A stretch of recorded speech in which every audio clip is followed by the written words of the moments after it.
Hello, ladies and gentlemen, and being a producer of Wrestle Massacre as well as Inside Movies Galore, I am David Streggy, and welcome to Delusions of Grandeur.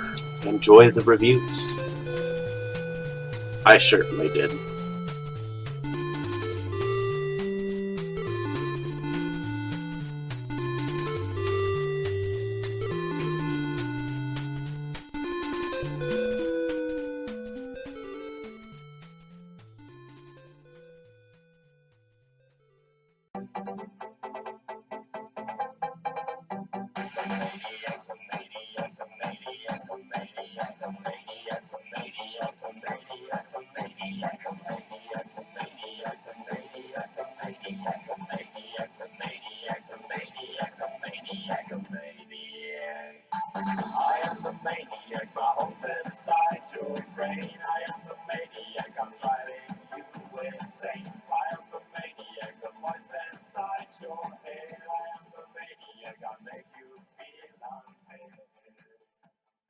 Okay, Dave, that's it. Screw you and your college flunkies.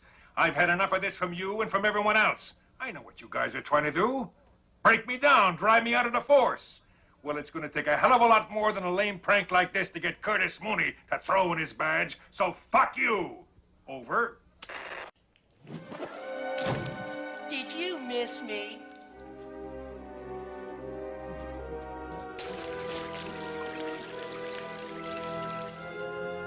I guess not.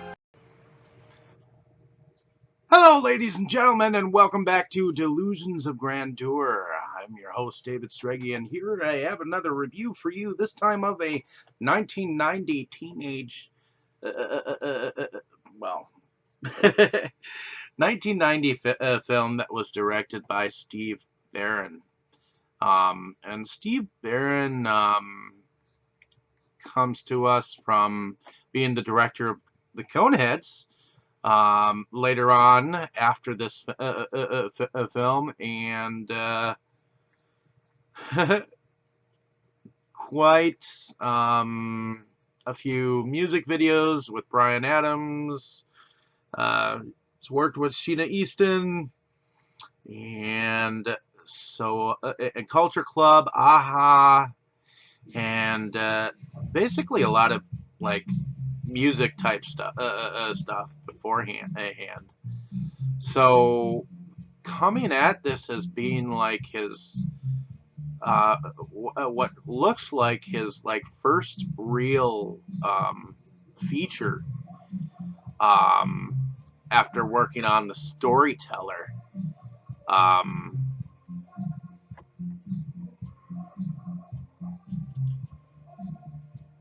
With Jim Henson, which is kind of strange because Jim Henson is behind some of the puppet animation of Teenage Mutant Ninja Turtles.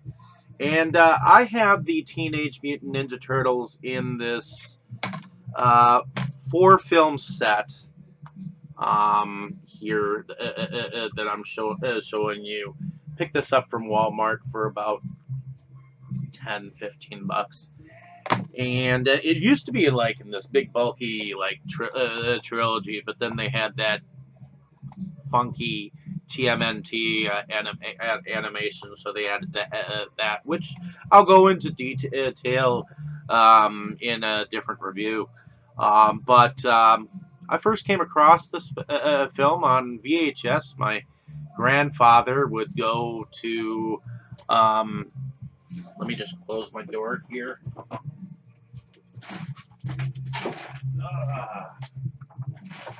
Sorry, my fiance has decided to blast her music.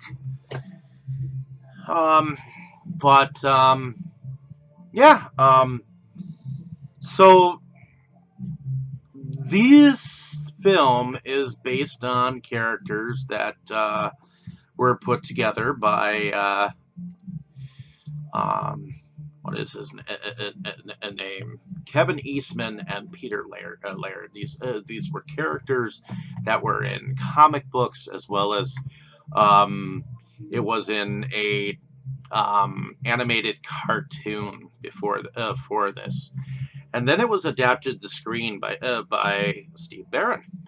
And of course, we have the characters of April O'Neil, Casey Jones, Raphael, who was voiced by Josh Pace, who was also a passenger in a cab in the film. Leonardo, who also played a gang member, was played by David Foreman, but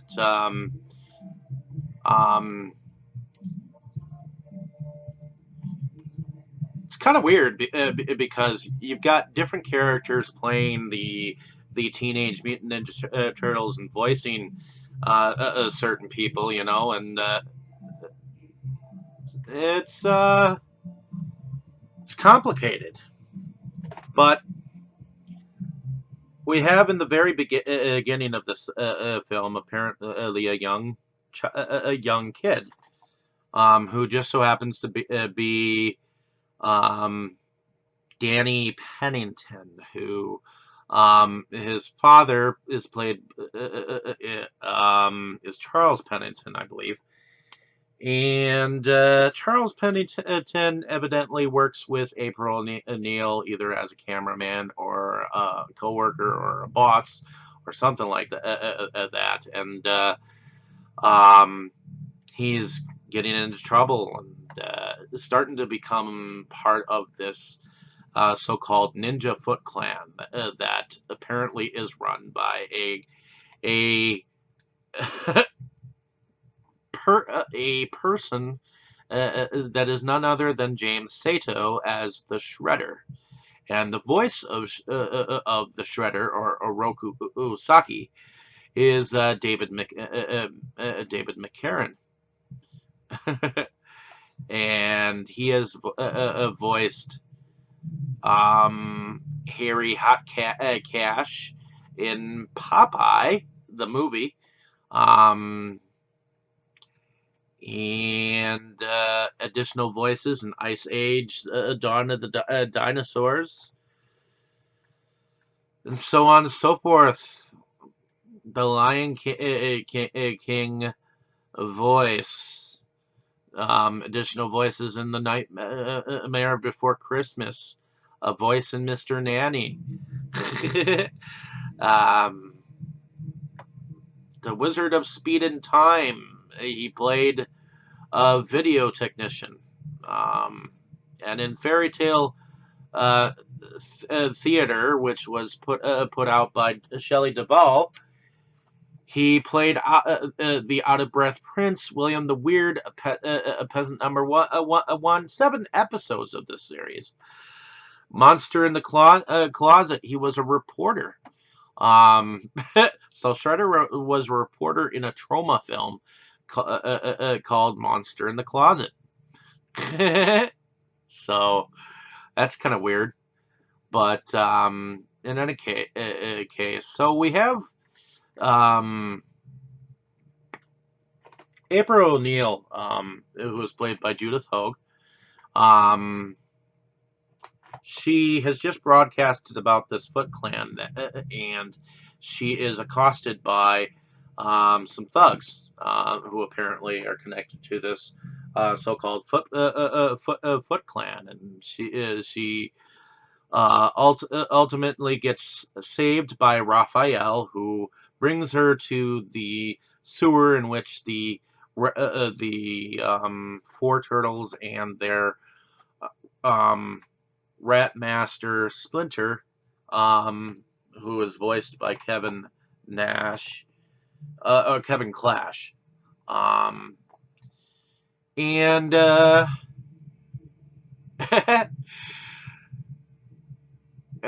Raphael inadvertently leads the Foot Clan to the hidden place in the sewer.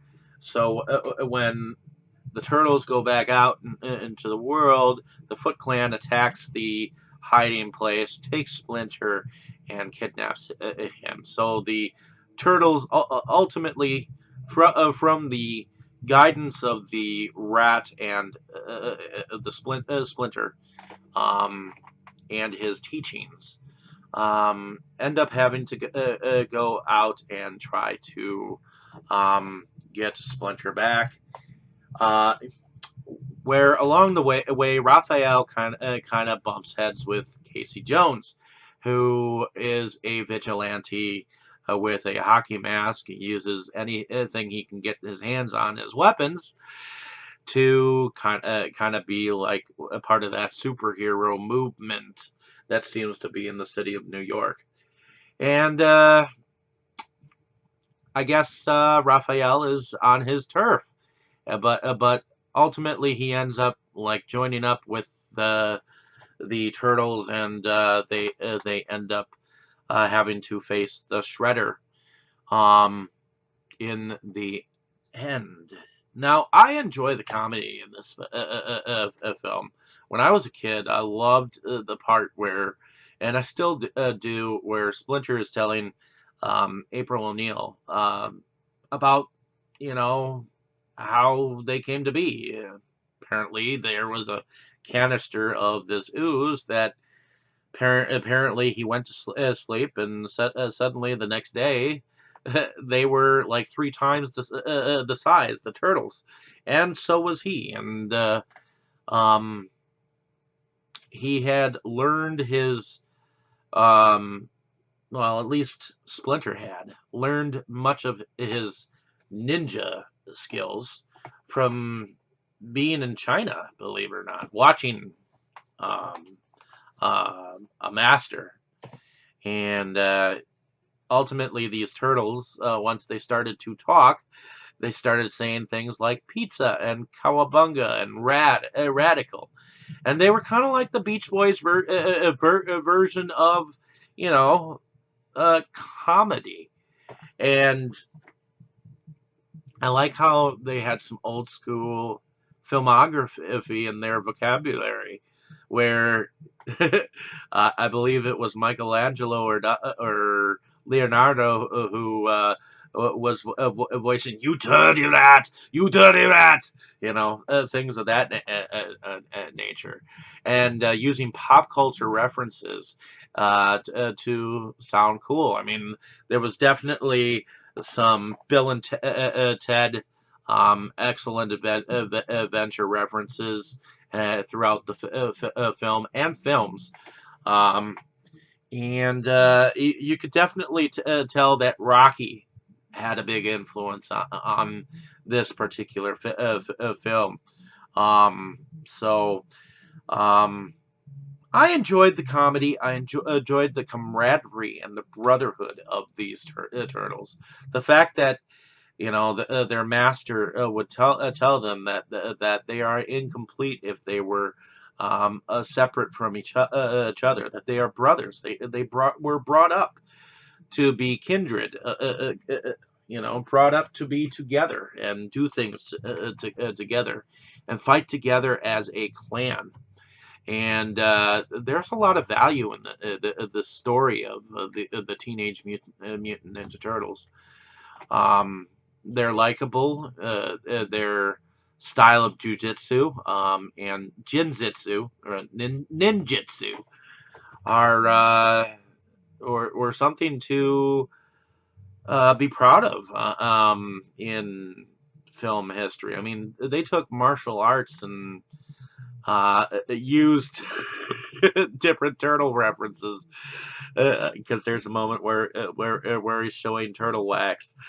But in any case, I relatively enjoyed this film.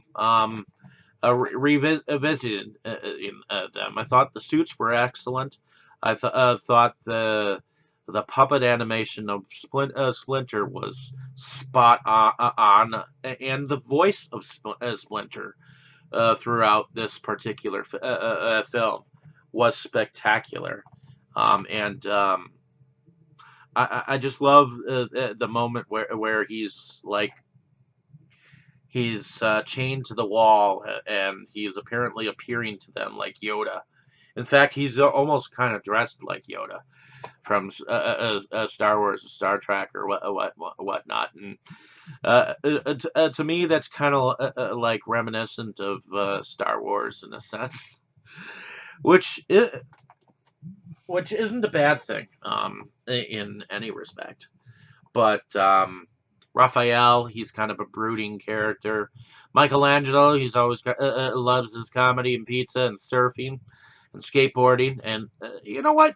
For guys going around and boarding through the sewers, that was phenomenal. No, I mean, how the hell would you be able to skateboard through all that nonsense in a suit, overheated? You know, these are the kinds of films that I enjoyed as a kid, and it was believable. It was cartoony, but it was an absolute favorite film of mine for quite some time.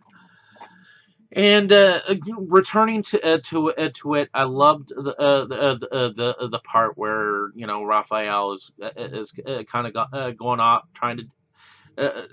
He's kind of having a temper tantrum, going off doing his own. Well, actually, he's trying to get back his sword because he'd lost it in a fight, and he ends up saving Miss O'Neill, and then of course there's a moment where they have to hide in April's apartment, and little do you know,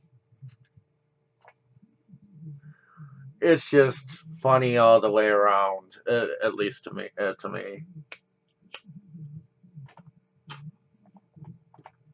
Of course, there's always Shredder in this particular film. He is a menace. I mean, you see this helmet that he has, and it's got two like razor blades with a spike on the front of his samurai helmet, and he looks all fucking badass. And then, of course, he's got a different jumpsuit on when he faces the turtles. It's like funky. It's like a jumpsuit or something like that. He's looking like Eddie Murphy on Delirious or some shit. I don't know. There were two suits that he had on, a blue one and like a red one that just weren't really as badass as his black and steel thing that when he was talking to his family unit of ninjas, the Foot Clan, and he was calling them family and all that jazz, But I actually kind of liked that moment where he took off his mask and realized who the fuck it was. He was. uh, it was priceless. In any case, hopefully you enjoy. I mean, this was a film that was put out by. Let's see, who was it put out by?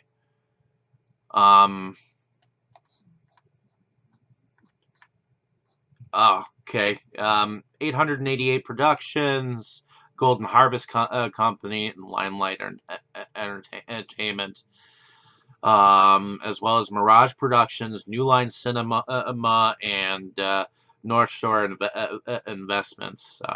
So New Line Cinema was actually the company that distributed the product in the U.S., and I believe Warner Brothers also came into the fray in some way, shape, or form. So it was just an entertaining film.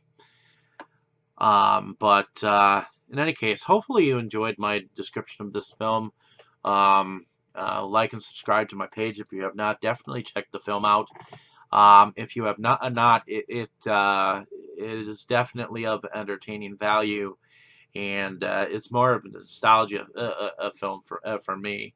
I get into the humor. I mean, you could see that the face masks on the turtles were fucking awesome. I mean, they moved when they talked, instead of just the puppet mouth, So I enjoyed that aspect of the film. It seemed like they were actually talking, and It's just a lighthearted film. I mean, even though it's got a dark subject nature. I mean, apparently the Shredder was trying to take over the world with these band of hooligans who were just thieves and gamers, basically. And the ones who knew Ninja the most were the best in the clan. So, in any case, thank you for listening. Have a great day, evening, and morning, wherever you are. Appreciate your time spent here on the page. Thank you for watching. Let me know down in the comments what you thought of the film. Thank you so much. You were good, kid, real good. But as long as I'm around, you'll always be second best, see?